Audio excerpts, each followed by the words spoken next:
오늘 우리에게 주신 하나님 말씀입니다. 신약성경 고린도전서 13장 4절에서 7절 그리고 13절입니다.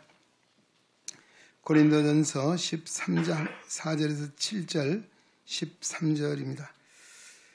사랑은 오래 참고 사랑은 온유하며 시기하지 아니하며 사랑은 자랑하지 아니하며 교만하지 아니하며 무례 행하지 아니하며 자기의 유익을 구하지 아니하며 성내지 아니하며 악한 것을 생각하지 아니하며 불의를 기뻐하지 아니하며 진리와 함께 기뻐하고 모든 것을 참으며 모든 것을 믿으며 모든 것을 바라며 모든 것을 견디느니라. 13절입니다.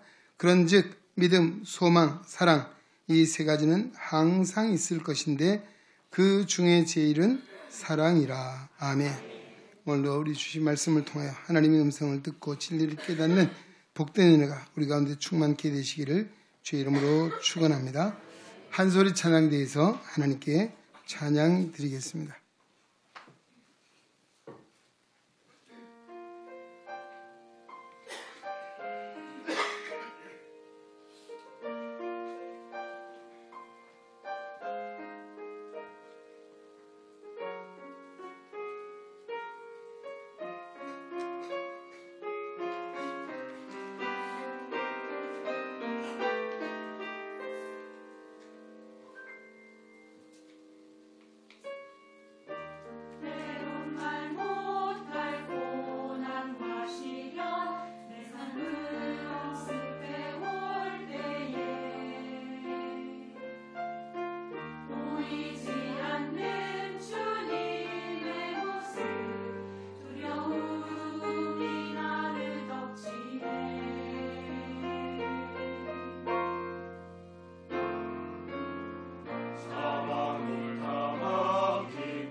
한소리 찬양대에 힘차고 아름다운 찬 하나님께서 기뻐 받으신 줄로 믿습니다. 마지막 우리에게 주시는 메시지는 두려워 말라 라는 말씀이었습니다. 네, 우리 다시 우리 격려의 박수 했나요? 하는가요?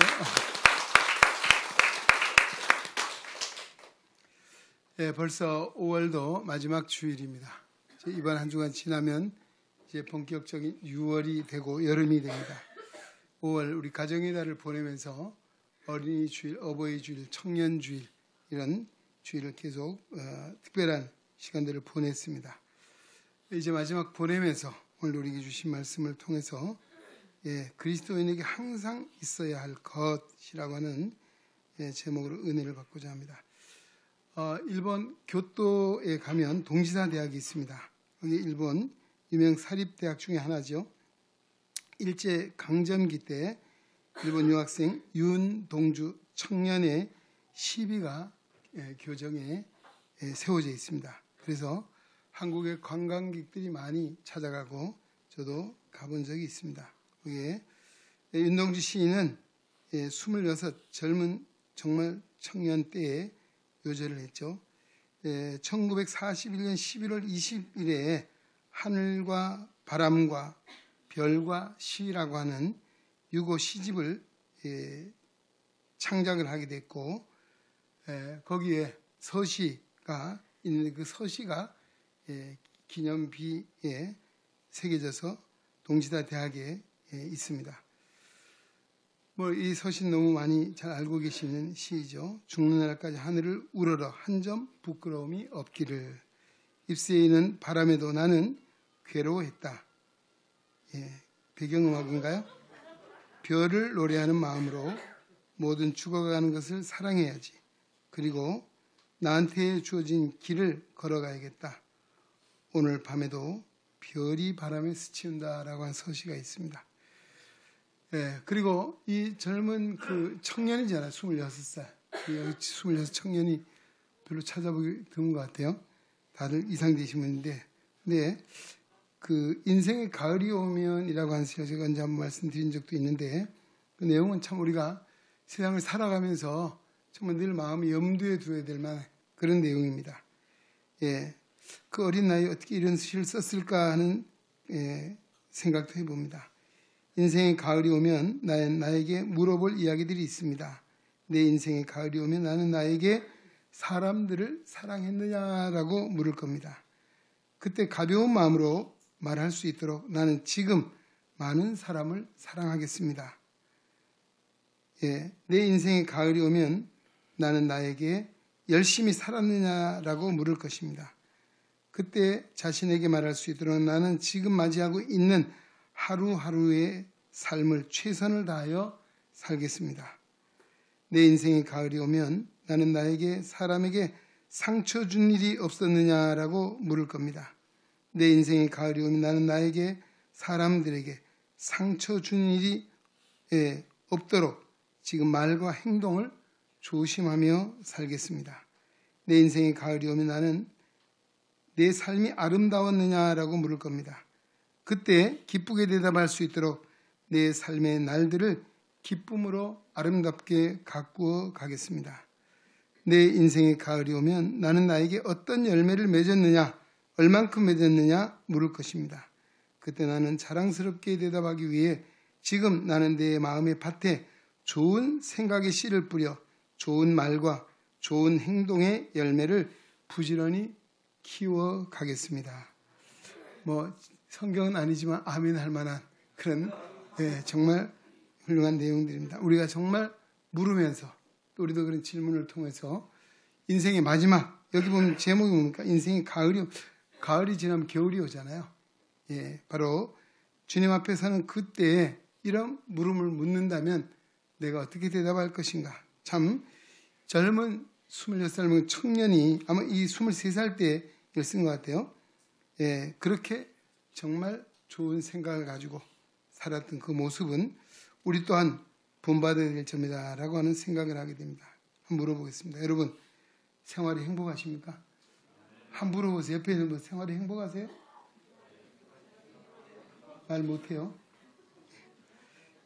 여러분 가정 생활이 행복하십니까? 여러분 교회 생활이 행복하십니까?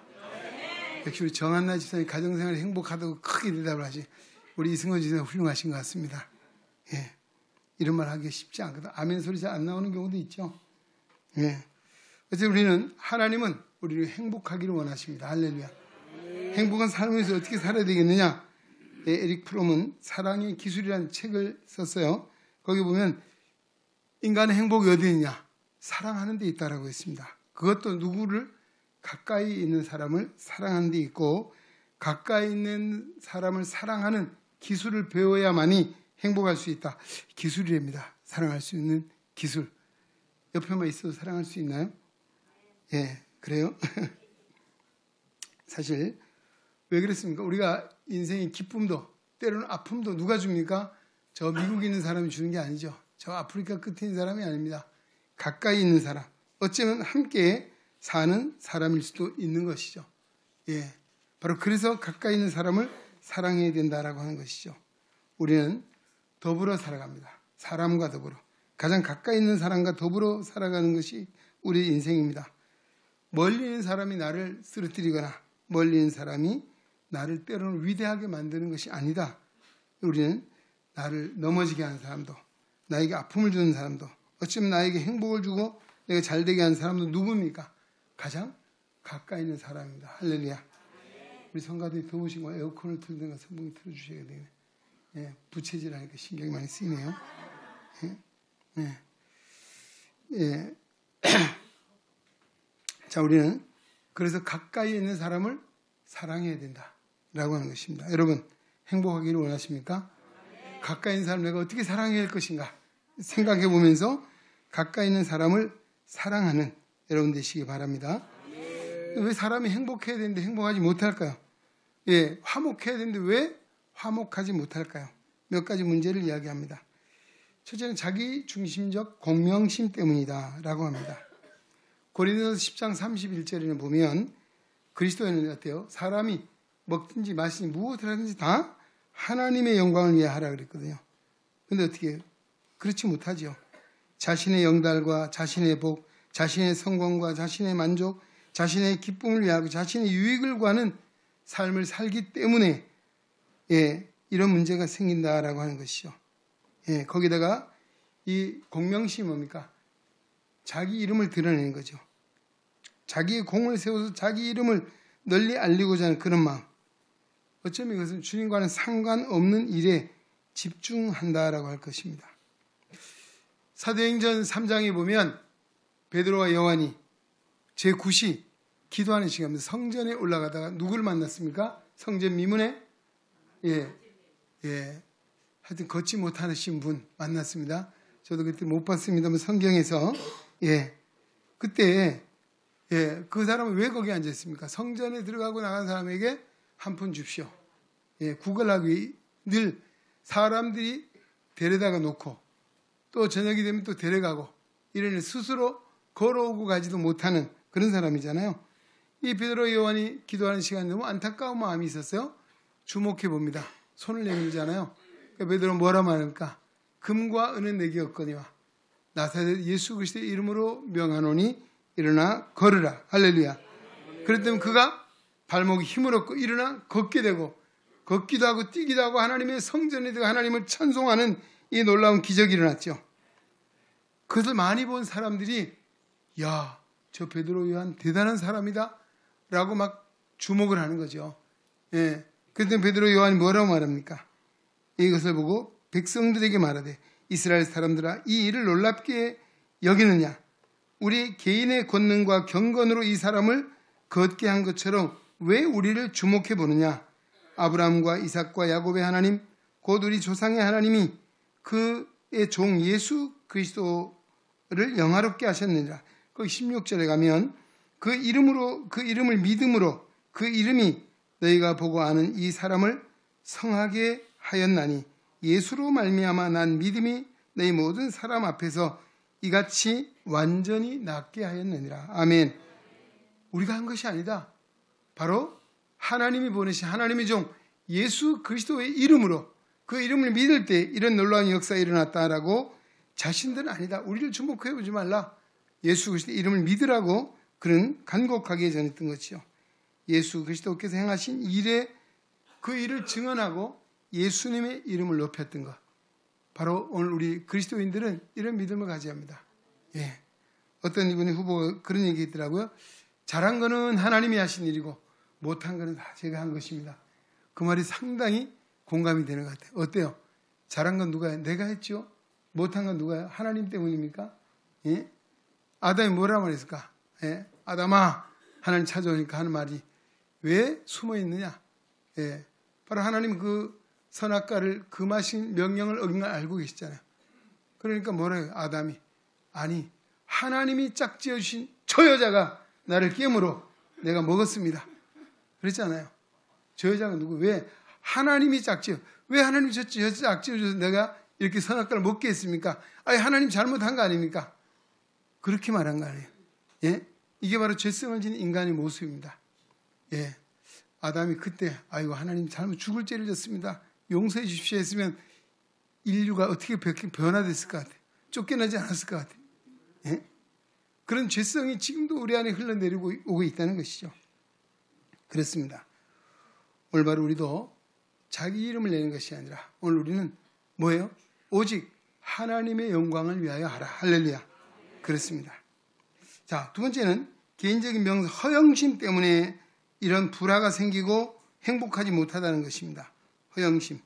여러분, 우리 자기 자랑하는 사람 어때요? 멋있나요? 자기 자랑하면 자기만 은혜 받는데요. 예수님 자랑하면 모든 사람 은혜를 받습니다. 할렐루야. 이거예요. 가끔 자기 자랑 많이 하는 사람 있잖아요. 그럼 뭐 자화자찬. 그 뭐예요? 꼴불견. 또 하고 있네. 또 하고 있네. 그죠? 그런 모습 보잖아요. 여러분, 교회 우리 사역하면서 정말 우리가 조심해야 될 것이 자화자찬. 내가 이것도 하고 내가 저것도 하고 이것도 했다. 예? 내가 예, 자기 자랑하잖아요. 이게 뭐예요? 허영심이라고 하는 것이죠. 예, 그러기에 성경이 뭐라고 합니까?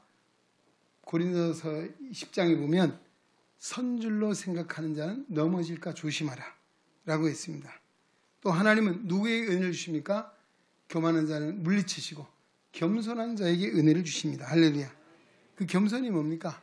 예, 바로 하나님 앞에 자신을 낮추고 하나님 앞에서만이 아니죠. 하나님 당연히 낮춰야 되겠죠. 우리 사람 앞에서도 자신을 낮추는 바로 예수님이 이 땅에 오신 것, 바로 겸손의 왕으로 오신 것입니다. 할렐루야. 그렇습니다. 그 다음에 이 문제가 왜 생기느냐? 에고이즘. 뭐예요? 이기주의라고 그러죠. 이기주의. 이기주의에 빠지면 옆에 사람도 안 보이고 앞에 사람도 안 보이고 또 심지어는 하나님도 안 보인답니다. 예? 그리고 진리도 여론도 다 무시합니다. 그러니까 분별력이 흐려지고 오직 자기 자신밖에 모릅니다. 자기의 뜻에 동의하지 않으면 뭐예요? 다 적으로 생각합니다. 제가 늘 말씀드리잖아요. 그 사람들이 흑백 논리가 강해요. 흑백 논리. 백 아니면 흑이에요. 중간이 없어요. 예. 그래서 결벽증으로 이어지게 되고 그러면 사람과의 관계가 깨어지게 되고 또 그 사람은 누구에게 가든지 어때요? 부담스러운 존재가 됩니다. 옆에 계신 분 한번 보세요. 어때요? 부담스럽습니까? 자연스러우십니까? 예? 예. 우리가 자기중심에 빠지면 그래야 된다는 거예요. 자기중심, 자기주의. 예. 참 조심해야 될 부분입니다. 그러게 바울은 빌립보교회 성도들에게도 너희 안에 이런 마음, 누구의 마음? 예수님의 마음을 품고 살라라고 말하고 있습니다. 예수님의 마음은 어떤 마음입니까? 겸손한 마음이고 종의 마음을 품고 사는 것입니다. 남을 나보다 낮게 여기는 그런 겸손한 마음을 가지고 사신 분이 주님이신 줄로 믿습니다. 그러기에 오늘도 우리가 그 주님을 바라보라고 합니다. 믿음의 주님, 온전케 한 주님을 바라보라. 할렐루야. 예, 그 주님은 어떻게 하셨습니까? 앞에 있는 기쁨을 위하여 십자가의 고난을 참았더니 하나님의 영광 보좌에 오르게 되셨다라고 하는 것이죠. 십자가의 고난을 참으셨더니 부활의 놀라운 영화를 누리게 되었다. 승천하사 하나님 보좌 우편에 오르시게 만왕의 왕 만주의 주가 되셨다. 바로 오늘도 그 주님을 바라보고 어때요? 우리는 때로는 참고 인내하고 견디는 마음, 자기중심이 아니라 오늘 하나님 마음을 품고 주님의 마음을 품고 살라라고 말씀하고 있는 것이죠. 우리가 세상에 살아가면서 필요한 거 많이 있죠. 그렇죠. 뭐가 많이 필요한가요? 건강도 필요하고 돈도 필요하고 친구도 필요하고 좋은 직장도 필요하고 또 사랑하는 가족도 필요하고 그렇죠. 있어야 할 것 찾아보면 너무 많아요. 그죠? 예. 근데 성경은 이런 것들을 우리에게 꼭 있어야 될 것이다 라고 말하지 않는다니까. 뭐라고? 오늘 성경은 그런즉 13절 할렐루야. 그런즉 믿음, 소망, 사랑 이 세 가지는 항상 있어야 된다. 항상 있어야 된다. 예, 참 중요한 이야기 같습니다. 오늘 우리 그리스도인에게 항상 있어야 될 거 뭐예요? 믿음, 소망, 사랑입니다. 할렐루야. 자, 믿음이 뭐냐라고 하는 것이죠. 믿음 하나님이 주신 은혜의 선물이고 믿음의 가치는 세상의 금은보화보다 훨씬 귀한 것이다 라고 말하고 있습니다. 예, 이 믿음은 식물에 비유한다면 뿌리에 비유할 수 있습니다. 여러분 식물이 뿌리가 없이 살 수 있나요? 없죠. 예, 오늘 새벽에 내려오다 보니까 고양이님이 화분을 둘러 엎어놨어요. 예, 화분을 덮어 박사람이 뿌리가 위로 확 올라와 있어요. 예, 저거 잘 살지 모르겠어요. 예, 주워담겠는데 뿌리가 없는 식물은 설 수가 없고 자랄 수도 없고 열매도 맺을 수 없잖아요. 우리 인생에 있어서 가장 기초가 뭐냐? 믿음입니다. 할렐루야. 믿음이 있어야 합니다. 믿음은 하나님을 기쁘시게 합니다. 할렐루야. 믿음이 없이 하나님을 기쁘시게 하지 못하나니 하나님께 나간 자는 반드시 하나님이 계신 것과 하나님을 찾는 자들에게 상을 주시는 분이심을 믿어야 할지니라 라고 했습니다. 그렇습니다. 예. 또 우리 믿음 무엇입니까? 히브리서는 신비한 것이 믿음의 역사입니다. 믿음은 바라는 것들의 실상이요 보지 못하는 것들의 증거다. 여러분 바라는 것이 실상으로 나타나는 것이 뭐예요? 믿음이에요.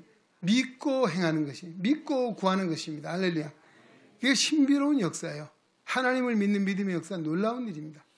그 믿음 안에는 정말 우리가 바라는 것도 이루어 주시는 하나님 놀라운 정말 불가능한 것이 가능케 되는 역사가 믿음 안에 있는 줄로 믿습니다. 그러기에 성도는 무엇으로 삽니까? 돈으로 삽니까? 건강으로 삽니까? 권력으로 삽니까? 아니죠. 오직 믿음으로 살리라. 할렐루야. 그렇습니다. 오늘 성도는 오직 믿음으로 살아야 된다라고 말씀하고 있습니다. 하나님께서 우리의 믿음을 보시고 기뻐하시고 믿음을 따라 살면 하나님께서 복된 길로 인도해 주시는 줄로 믿습니다. 믿음은 또 하나님의 능력을 힘입는 신비로운 역사가 있는 것이죠. 예, 할 수 있거든요. 무슨 말이냐? 믿는 자에게는 능치 못할 일이 없다라고 말씀해 주시죠. 믿음은 무한한 가능성을, 그 가능성은 내 능력이 아니라 하나님의 능력을 힘있게 한다라고 하는 것입니다. 할렐루야. 예. 우리 장로님 기도하시는 우리나라가 정말 지난 역사를 돌아보면 세계가 다 놀라잖아요. 기적의 나라입니다. 할렐루야. 예, 기적의 나라. 예, 얼마나 가난했습니까? 찢어지게 가난했던 시절을 살았잖아요. 여기 장로님들 아마 우리 또래, 제 또래만 해도 예, 정말 찢어지게 가난하다. 무슨 소리인지 알 거예요. 예, 굶다가 어느 날 왕창 먹으면 어때요? 예, 그게 변비가 생겨서 그 다음에 찢어진다는 거죠. 예? 그런 정도로. 참, 요즘은 어때요? 예, 아이들 보세요. 지난주에 우리 이만성 목사님 말씀대로 냉장고에 무엇을 먹을까 하는 것이 있다면 부자라는데 다 부자로 살고 있잖아요. 그렇죠? 예, 오늘 아침에도 뭘 먹고 갈 것인가. 예. 참, 우리나라가 놀라운 하나님의 기적의 은혜를 입은 나라입니다. 왜? 정말 가난했습니다. 예? 정말 무시한 나라였습니다. 우상 숭배가 만연했고 샤머니즘, 미신이 창궐했던 나라가 이 나라 아닙니까? 복음이 들어오면서 어때요? 요즘은 그런 어둠이 물러갔어요. 옛날에는 웬 도깨비가 그렇게 많았습니까? 웬 귀신이 그렇게 많았어요? 예? 화장실 가면 화장실 귀신이 있고, 예, 부엌에 가면 정지 귀신이 있고, 예? 전부 귀신 그랬잖아요. 예? 근데 어느 날 보니까 그게 다 없어요. 그리고 실제로 제 시골에 살았습니다만은 비가 오는 날, 흐린 날 있잖아요. 그럼 불이 여기서 번쩍 저게 무슨 불이에요? 도깨비 불이라 했어요. 지금 도깨비 불 보셨나요? 없어요. 어디 갔나요? 예. 하여튼 문명이 발달하고 또 우리가 정말 생활이 너무 윤태가 아마 지금 한 60년 전, 70년 전에 살았던 분들이 지금 이 세상을 보면 이게 무슨 바로 이게 어떤 나라인가 깜짝 놀랄 것이죠. 제가 왜 이런 말씀을 드리니, 이게 바로 이 나라가 복음이 들어와서 무지를 깨쳤고, 불신이 사라지고, 믿음의 역사를 가진 사람이 어때요? 우리가 소금이라고 하는 거, 우리 바닷물이라는 게 소금이 얼마 안 되잖아. 그래도 그 바닷물이 썩지 않고 생명력을 유지하는 것처럼 이 나라의 생명력이 어디 있습니까? 바로 오늘 성도들이 소금이 되고 빛이 되었기 때문에, 할렐루야, 이런 역사가 일어나게 된 줄로 믿습니다. 오늘 우리 정체성은 너희는 세상의 소금이니 너희는 세상의 빛이라고 말씀해 주신 거죠. 이것이 뭐예요? 바로 믿음입니다. 할렐루야. 믿음의 역사로 어둠이 물러가고 무지가 물러가고 가난이 물러가고 하나님의 복이 이 땅에 임하게 된 줄로 믿습니다. 그리고 우리 믿음은 무엇으로 지킬 수 있습니까? 믿음은 말씀과 기도로 지킬 수 있습니다. 할렐루야. 그러기에 우리 예배 시간에 와서 말씀을 들어야 됩니다. 할렐루야. 하하하 합니까? 예배 시간에 와서 말씀을 들어야죠. 딴 데 가면 안 됩니다. 더 좋은 데서 가시지 마세요. 주일날은 생명의 말씀을 들으러 무슨 마음으로? 갈급한 마음으로, 할렐루야, 깨우시는 거죠. 그리고 기도하는 거예요. 우리 자신을 돌아보는 거. 하나님 앞에 와야만이 사실 어때요? 나를 돌아보고 말씀이 나를 조명해보고 뭐가 잘못된지 회개도 하고 마음의 새로운 각오도 가지고, 이게 바로 믿음의 역사를 이어가는 거 아니겠습니까? 왜 주의를 지키라고 했을까요? 우리의 믿음을 지키기 위해서, 우리의 믿음의 복을 주시기 위한 하나님의 은혜인 줄로 믿습니다. 그리고 오늘 잘 오셨습니다. 할렐루야. 한번 인사할까요? 잘 오셨습니다.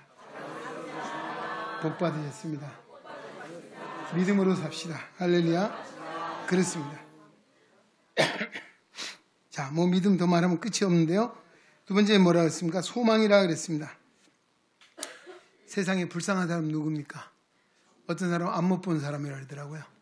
그래서 그 전에 남도민이 지나가다 안 못 본 사람 보면 어떤 할머니들이 혀를 끌끌 차고 그래요. 그 다음에 어떤 할머니 뭐, 나 따라오라고 눈을 뜰 수 있다. 어디입니까? 남묘 호량개교. 뭐 그런 게 있어요.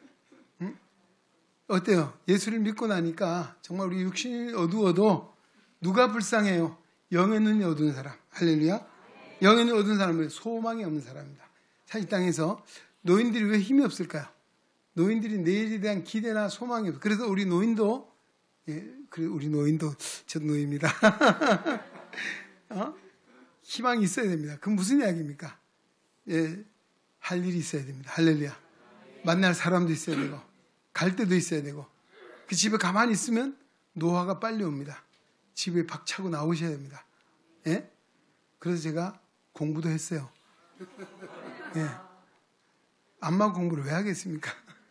은퇴하면 저는 이제 목회는 한 40년 넘게 했으니까 이걸로 끝! 하고 이제 저도 훌륭한 안마사가 되기 위해서 너무 좋은 것 같아요. 제가 요즘 주위에 가까이 있는 사람들, 제가 가까이 있으면 제가 안마도 해줄 수 있습니다. 했는데 몰라 받는 분들이 뭐 그냥 격려하기 위한 말인지 모르지만 제가 너무 잘한다고 뭐 그래서 이상한 소문이 난 것 같아요. 제가 왜 그런가 하면 이제 은퇴하고 나도 할 일이 있어야 되고 만날 사람이 있어야 되고 갈 데가 있어야 된다. 전 그런 생각을 하게 됐어요. 그러다 보니 제가 40년이 넘도록 우리 시각장애 같이 속에 살았는데 뭐 할 게 새로운 게 할 게 없어요. 제가 뭐 부동산 복덕보강 할 것입니까? 뭐 어느 새로운 사업을 할 것입니까? 그래서 이게 너무 잘했다. 또 같이 삶이 지내다 보니까 하나님 제게 안마할 수 있는 은사를 주신 것 같아요. 그래서 만지면 시원하다 하는데 모르겠어요. 하여튼 왜 이런 말씀인가? 우리 노인이 내일에 대한 어떤 기대나 뭐 아무 할 일이 없고 나는 이제 끝났다는 그런 절망감, 이게 문제거든요. 우리 그리스도인은 항상 소망이 있는 사람입니다. 할렐루야. 그래서 복이 있는 사람입니다. 그래서 죽음 앞에서도 소망이 없는 사람들처럼 슬퍼하지 않고 애통하지 않는 것은 우리에게 소망이 있어요. 천국에 대한 소망이 있기 때문에 죽어도 삽니다. 할렐루야. 살아도 삽니다. 얼마나 놀라운 일입니까? 제가 그저께 우리 동기 목사님인데 그때 학교 다닐 때는 그렇게 연세가 많은지 몰랐어요. 이번에 만나보니까 8년 만에 뵀는데 84시라 그러더라고요. 목사님, 제가 부활을 2번 했습니다. 그러더라고요. 무슨 말씀? 암 수술도 한 번 하고 폐렴이 걸려서 거의 죽을 뻔도 했는데 살아나서 우리 딸들이 아버지 부활하셨습니다. 그날 제가 84세인데도 건강하시더라고요.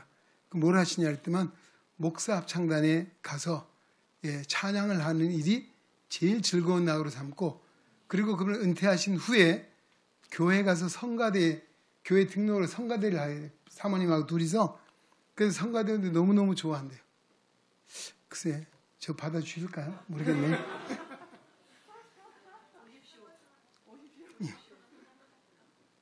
참 이러한 소망. 그래서 성경에 이렇게 말합니다. 시편에도 보면 야곱의 하나님으로 자기 도움을 삼으며 여호와 자기 하나님께 소망을 두는 자가 복이 있도다. 할렐루야.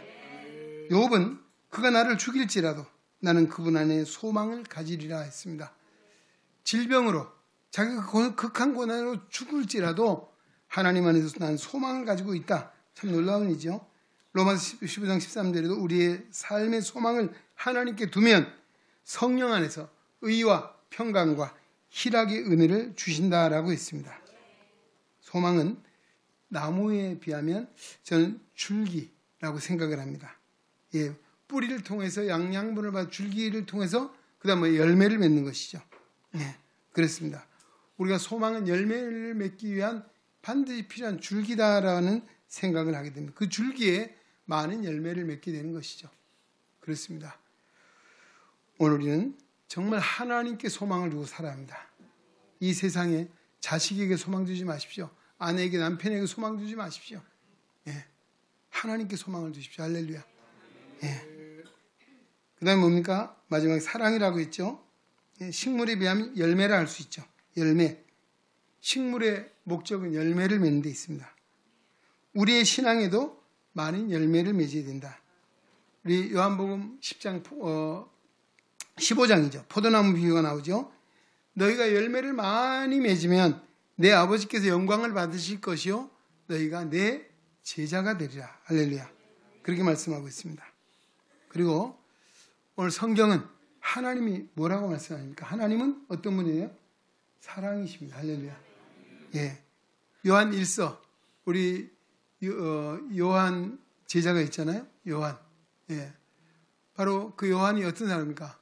보아너게 울의 아들이라. 성질이 지랄 같은, 고약스러운 그런 사람 아닙니까? 급하고 고약스러운, 여러분 벼락 같은 사람, 그런 사람이 있죠. 근데 예수를 만나서 변화되었어요. 이 사람 뭐예요? 사랑의 사도가 됐습니다. 할렐루야.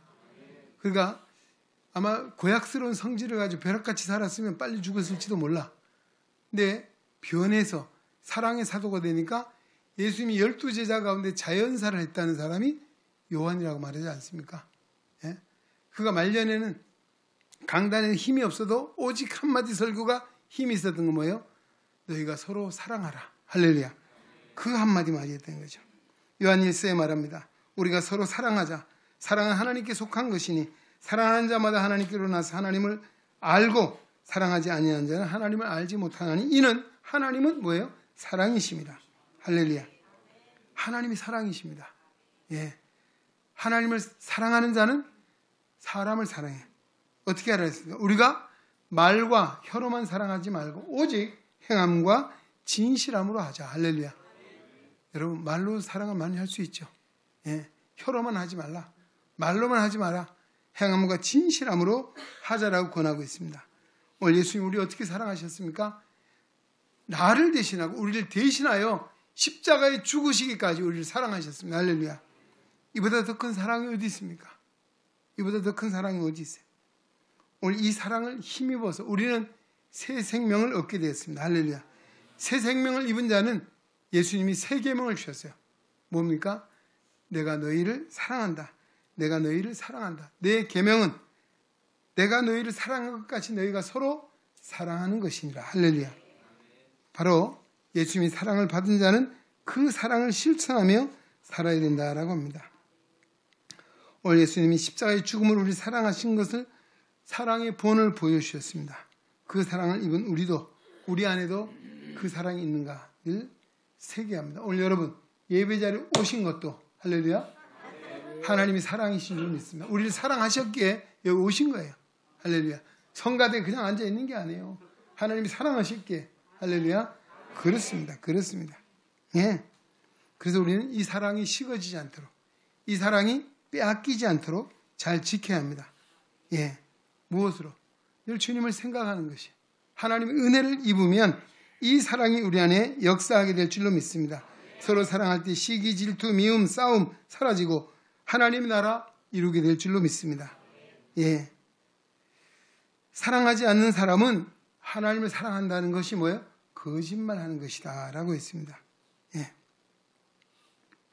우리가 서로 사랑하면 하나님이 우리와 함께 하십니다. 오늘 우리가 서로 이 사랑은 뭐예요? 무슨 사랑이라 합니까? 아가페. 조건적인 사랑이 아닙니다. 그리고 무조건적인 사랑. 할렐루야. 조건이 없는 사랑입니다. 예. 우리 찬송가에도 보면 내 영혼이 은총 입어 중한제진 복권의 그 찬송 3절에 보면 높은 산이 거친 들이 초막이나 궁궐이나 내 주 예수 모신 곳이 그 어디나 하나님 나라. 할렐루야. 오늘 우리는 주님을 내 안에 모시면 그 바로 사랑이 주님이죠. 그럼 우리가 심령의 천국이 되고 가정의 주님을 주인으로 모시면 가정이 천국이 되고 하나님의 교회가 주님이 주인 되시면 교회 천국이 될 줄로 믿습니다. 5월 가정의 달을 보내면서 우리의 가정, 우리의 교회 정말 항상 있어야 될 것 뭐예요? 믿음, 소망, 사랑. 오늘 믿음, 소망, 사랑이 충만한 복된 심령, 복된 가정, 아름다운 교회가 될 수 있기를 주의 이름으로 축원합니다. 이제는 주 예수 그리스도의 은혜와 하나님 아버지의 무한하신 사랑하심과 성령의 감화, 교통, 내주, 역사, 위로, 치유, 충만, 인도하심이 거룩한 성의를 기억하고 주님께 예배하며 생명의 말씀 고린도전서 13장 3절로 4절에서 7절 13절 말씀을 마음에 새기고 항상 있어야 할 것 믿음, 소망, 사랑임을 알고 그 믿음을 따라 또 세상을 향하여 나아가는 우리 행연 성도들 머리 위에 저들의 가정과 생활과 직장과 사업과 학업과 모든 삶 속에 주님의 거룩한 몸된 교회와 이 나라와 이 민족 위에 상을 당한 우리 최병호 장로님 가정 위에 이제로부터 영원토록 함께 계시기를 간절히 축원하옵나이다. 아멘.